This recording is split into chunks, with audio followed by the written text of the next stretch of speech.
New Year is an occasion to celebrate because for us, there are so many occasions to celebrate, but New Year is special. And we are here in a meditation function, in a meditation event on this New Year day. And as we always been knowing about this, that meditation means we are becoming directly the quantum field of energy, we are becoming directly the existence. The whole purpose of meditation is to become the existence. So when we are becoming the existence, when we're becoming the quantum field, then our life, of course, is transformed. If we are operating as consciousness, as existence, as that energy, as your higher self, which is not this tiny personal self anymore. That existence is not a tiny personal self, which is what we are before meditation. But with meditation, we're becoming this hugely, hugely infinite self, an infinite self that has everybody and everything in it. The equation is with meditation, we are the field. That's what we're aiming for. That's what will happen. That's what is happening when we believe in that process and then go into meditation where we forget ourselves completely. There is either matter, there's energy. When you drop the matter, you've got to be energy. There's nothing else. There's only one of these two. So when we are that energy, when we are spending sufficiently large amount of time with this energy, we become the properties, we gain the properties of that energy. What are those properties of this energy? And can we be that? We are here to experience our life, to create and then experience our life greatly. Then how do we live our life? And we've been living as a limited being, a life, where there's so many limitations in how and then what we want to do. The only thing that we know is there are certain ways that we can do it and then we do it. A limited thinking, a limited model. But with meditation, we are becoming the whole, ever expansive whole. So then, can I bring those properties in the way I live into my wakeful life? There is wakeful state that we go around. There is dreamy state. There is sleep state where there are no dreams. And then, of course, there's meditative state. In meditation, we are great.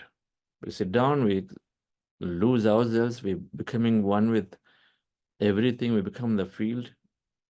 We lose track of time and space. It is great, it is blissful, it's peaceful, it's calm. Many things are happening. But what happens when you come back into this wakeful state?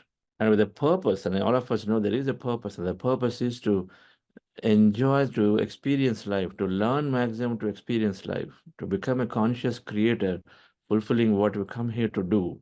Then in this wakeful life, we can fulfill our purpose, exhibiting, exemplifying the qualities of that consciousness that we are becoming every day.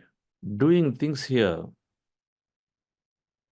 doing all actions, in everything that we're doing in our action, can exhibit those qualities of the consciousness. What is consciousness always trying to do?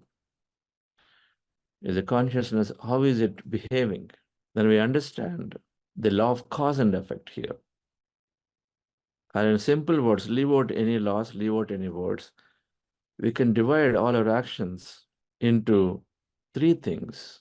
Our deeds can be divided, actions can be divided into three things. Actions that cause harm are actions that impair somebody's life, somebody's progress, called bad deeds. Actions that help others materially to gain little comfort. And actions that help others to elevate themselves, to evolve, to be on their own, to be independent, to become conscious, to become the same conscious being as us. Actions that cause harm to others, impair somebody's freedom, is harm. Bad deeds are harmful deeds. Actions that are helping others to gain comfort and convenience, good deeds. materially, giving comfort to the material body. Somebody says, I need to earn more, give him more education. Somebody says, I need to be a little more comfortable with my clothing. You give them better clothes. Something or the other we do, we help. That give them comfort and convenience. Not necessarily happiness. Good deeds not necessarily leading to happiness. We think it may give us happiness, but not necessarily. If that is so, then there won't be suffering at all here. The third, actions that are leading towards somebody's independence, somebody's ability to discriminate right and wrong, permanent and impermanent, so that they choose the right thing to gain that happiness or liberation or moksha, liberation from suffering. So there are bad deeds, there are good deeds, and truthful deeds. If we are consciousness, if we are consciousness every day with our meditation, we're becoming that infinite self, infinite impersonal self, because that's what happens in meditation. When you close your eyes, what happens? We are embracing the whole. We're becoming the whole. Then everybody is with us. No personal anymore. It's impersonal. Impersonal means that child is same as my child. You are same as my family. There's no me and my. So we would, as naturally that we extend to reach, help somebody within my circle will naturally go and help our circle. At the same level of ease with which we go and then help our circle, because all me has expanded to us. So exemplifying the values, the bad deeds that are there that are harming, and then we said three things that you don't do. No violence, no killing. Most importantly, no interference. No violence, no killing, no interference. That means then we are allowing everybody to be living the same free life as we want. Freedom. There's one single value here is freedom. We all are here. Who would like their freedom to take in? Suppose your decisions have been constantly been shot. Your opinions have been neglected. You've been asked, you've been forced to do things. Would you have love a life where you had zero freedom? Think about it. There's only one thing that nobody ever wants to lose is the freedom. If you don't want to lose the freedom, then can we do the same to others? How do you lose the freedom? If I'm physically forcing somebody, lost it. Let not even talk about killing anyway. But we also remove freedom of somebody when we are interfering, interference. With our authoritative style, we interfere into many people. They're all considered bad deeds. When we're interfering, we are impairing somebody's progress. You want to have, but then you do not want others to have the same. Do unto others what you do unto yourself. We have to remember this all the time. We know this. Whatever you give is what you multiply. So what we give to others is going to come back. It's going to come back in the form of poor health, in the form of many, many problems, but ultimately poor health. If I'm suppressed of my freedom, then it's going to lead towards, it's all going to be on the body. Freedom to live life. So if I cannot express my emotion, if I cannot live my life they wanted, then all of that is going onto the body. No bad deeds. If we want to exemplify the values, we are not even thinking to harm anything and anybody, all the animals. We think twice about disturbing nature. We think twice about disturbing nature. Animals have to be living a free life. If you want free life, then good deeds are those you are giving physical comfort, helping others as fellow beings. Good Samaritans want to help others. If the whole idea is to be living a happy life, living a loss-free life, a suffering-less life, a life of no difficulty, if this is where we want to go, then we think that good deeds are there to help others, so we help others with comfort, we will get some comfort back. Sure, it's going to happen. We help others comfort, we'll get some comfort back. It's good. Living life with comfort and convenience. But the suffering is not removed. Suffering is still there because it has so much expectation. There's good deeds that we do with expectation. We're attached to something. We say, I did this to you, so you do this to me. Expectation, the intention, where you're helping, but deep inside we have an intention. The intention is saying, he must return it back to me. And where you have an expectation and where it cannot be met, there is suffering again. We're talking about values of consciousness. Consciousness, when it is helping, is it thinking that I'm going to get some help back? That's why I'm doing today. Our notion of consciousness, that higher intelligence, then is it always thinking? Does it always have a reason to help? Is it expecting something in return when it's helping? Is the mother expecting something in return when she is helping? Is nature giving us, is it expecting something from us? We know it. So good deeds that we do to help others moderately who are there, convenience and comfort of what? The body. Convenience and comfort out of the body. So it's physical. So wherever that is there around us, we do some help. What is possible? Good deeds we do. What you can see around me, if I see some animals here, see some people around me, and they need some help, I do it. It's physical. It's in the sight of eyesight. What I see, I do. I take care of them where possible. If I have resources and they need resources, I give them material help. If they have resources and then I too have resources, I make friendship with them. Maybe I give some moral help to them. Good deeds. We definitely do some good deeds. We do the good deeds to people, our places and things around us because that's material. You do here, somebody else somewhere else, they do there, and so then world is taken care. We don't have to go from here and then do for somebody sitting in Africa. We do for people around us is sufficient. It's physical. But do it without expectations, called good deeds. No expectation, happy. We do it, we're done. Nishkama karma, we're done, we finished. Will they do? Will they come back? Will they reciprocate? Okay, great. If they don't, no problem. We're doing because we want to be happy. But the third thing, dear friends, truthful deeds. Truthful deeds are about evolving. Is truthful deeds are where you're making people live their life on their own. Truthful deeds are where you're seeing the truth. Anything that helps you to see the truth, that helps you to spread the truth, is truthful deed. When we are seeing the truth, and we call that, we give a name, enlightenment. When we see the truth and we understand the truth, then we are free. We know it. We don't have health, ill health. We don't have ill health. We're not causing violence, we're not causing harm, we're not interfering somebody. Automatically we're doing. We don't do bad deeds anymore. We are, whatever little help we can do, we're helping without expectation. Whatever good deeds we're doing, automatically we're doing. We become compassionate to help naturally others. When you do truth, when you see the light, when you see the truth, when you understand the truth, we automatically don't do bad deeds. We automatically start doing good deeds. It becomes natural.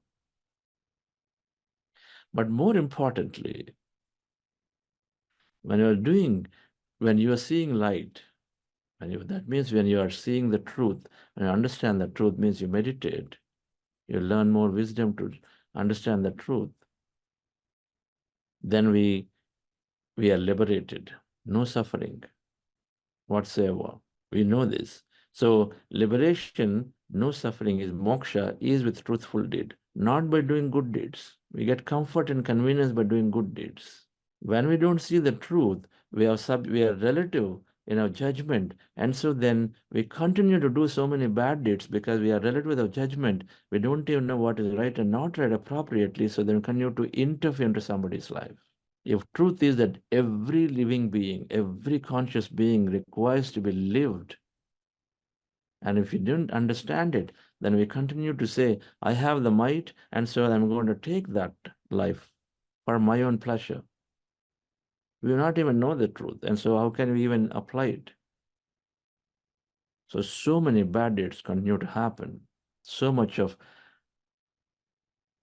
suffering is got to come back then.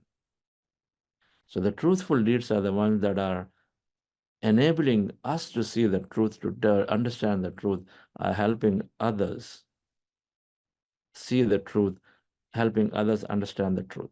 Satyakarma, anything that helps to bring up the truth and spread the truth. By seeing by seeing the truth for ourselves, then we automatically are independent. We automatically can get the comfort that we want if so desire. We automatically are spreading the love and compassion to help others, to become friends to others. We automatically are recognizing that everybody's freedom is there. So we may give advice, we may suggest, but then we don't force somebody, we don't interfere into somebody's life. We never think of physically or harming because we understand the loss of nature. I live, they are required to live, they are eligible to live. So truthful deed is anything that helps to spread the truth, to understand the truth, spread the truth. We meditate. We read wisdom of the great masters, which tells us how to discriminate better. Thoughts create reality. We understand this. So we become impeccable with our thought. Our words create reality. We become impeccable with our word. Fear restricts.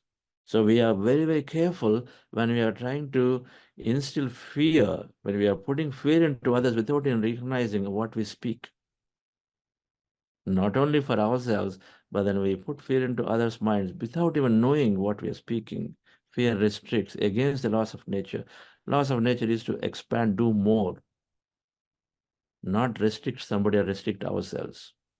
So when we understand truth, that there is fear, there is a love. Fear-based actions, love-based actions. Love-based actions expand. Fear-based actions constrict somebody, restrict somebody. When we understand this truth by listening and reading and understanding all this truth by reading many books of other masters, meditating to assimilate all of that knowledge, then we are naturally not doing bad deeds. We are natural to do good deeds. Moderate is required. And then we are moving towards helping others to see the truth, do more and more truthful deeds. We do more and more good deeds, we get comfort and convenience. We know that we're not out of suffering. If that was so, so much of social service and everybody doing must be very, very happy. We know that. Bhakta Ramdas did not know. He, greatest Bhakta of Ram, gave a devotee of Ram. He did not know he taken a parrot and then put in a cage.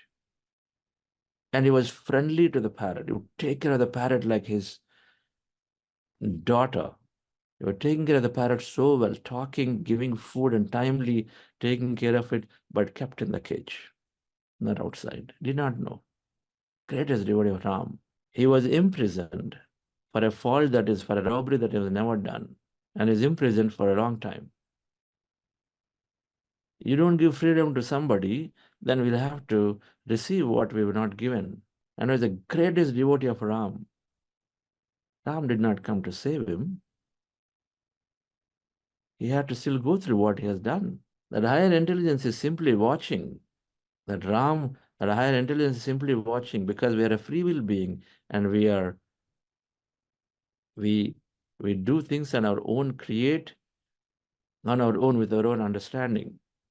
So, dear friends, truthful deeds, which are helping us see the light, differentiate between right and wrong, and so then accordingly we are away from bad deeds where we are with good deeds, a little bit of moderate comfort, but we are a lot with truthful deeds. We spread meditation, we give wisdom, we help others to organize, we build pyramids and meditation halls. The more we do, the more people come to see the light. The more they see the light, the more they are free, the less they're doing bad deeds.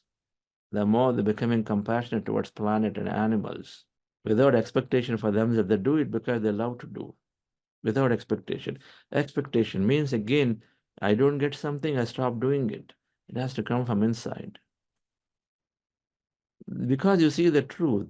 The truth is that when you serve others, you serve your whole body, that your fifth body. All that is, when you're serving all that is, you're serving yourself. You're not serving somebody external. So then there's no expectation. It is natural for someone who sees the truth. Taking care of the planet becomes natural. We don't have to have a reason to take care of the planet because we see planet in us. We see ourselves in the planet. Because when you meditate, that's what we understand. When we read wisdom, that's what we understand. Everything is consciousness. Everything ultimately is empty, energy connected inseparably with each other. So, dear friends, if we move in to do the truthful deeds, we have done enough of good deeds, but can we recognize good deeds are merely giving us comfort and convenience? Yes, bhoga. We receive a lot of bhoga. Comfort and convenience. A lot of comforts are there. But it's not removing suffering. But truthful deeds remove suffering. 90% of the suffering is here in our mind, the way we think, the way we assign meaning to every event happening. You understand that, then immediately you have control of your mind. You're done. You already are happy. 90% happiness comes just by understanding that it is coming from here. Train your mind and we're happy. You're 90% liberated. 9% liberated. When you don't do bad deeds, you're liberated. You don't do harm, physical harm and physical interference to somebody, they don't do that back to you. So you are done, 9% liberated. Liberation happens when we are doing truthful deeds. So we practice meditation, we learn wisdom, and then we give the same to everybody. We take this opportunity as we are practicing meditation to recognize and say, in my daily life, in my wakeful life, how much of what I'm doing replace everything of the bad deeds. How much of interference I'm causing to others with my own words constantly. I have a way of life, and then I want to see that my child and everybody around me must live the exact way of life. That's interference. Must live exactly is interference. I wish for them to live something that I feel is good, is okay, but must, and so then push and force is interference. Must look at it and then see how can I remove it. If we are truly meditating, if we are truly understanding the wisdom and sincerely, then it must reflect into our actions. I can go on spending all my resources and giving comfort and convenience only to realize that tomorrow, day after tomorrow, or a week later, 1 month later, a year later, they're coming back saying that again, give me more. No happiness, no suffering, because they haven't understood the truth. They continue to do many bad deeds. You give comfort and convenience somebody, they become richer, they have more comfort, but then they're going into more, they have so much ill health, they spend time in a five-star hospital rather than coming in a normal clinic. That's all is going to be difference. A five-star mental wellness clinic where there's so much of challenge, they go there instead of an ordinary place. That's all is the difference. You give more comfort and convenience, but there's no understanding of truth, then you continue to do so many bad deeds, and so there's so much of ill health is there, so much of suffering is there. And so the comfort and convenience is simply adding to trying to eliminate all the suffering at a cost. That's all it is. Think about this. And so, dear friends, our practice of meditation must lean towards truthful deeds, and truthful deeds occupy our life fully. Then automatically the right level of good deeds will happen. New Year is a great occasion, but we know that all of us who meditate, every day we're celebrating. We look forward to getting up and go and do that thing because we are so aligned to our purpose. I'm grateful to Prashantji, is aligned to so much of his purpose doing this mega event that spreads truth in Delhi that we are doing in February. That event is spreading truth. That's all it is. Global Conference of Meditation Leaders that we want every senior leadership in the country to understand that meditation and the wisdom helps us to see the difference between permanence and impermanence, right and wrong. So for us, every day is a celebration, but we use all occasions to understand ourselves more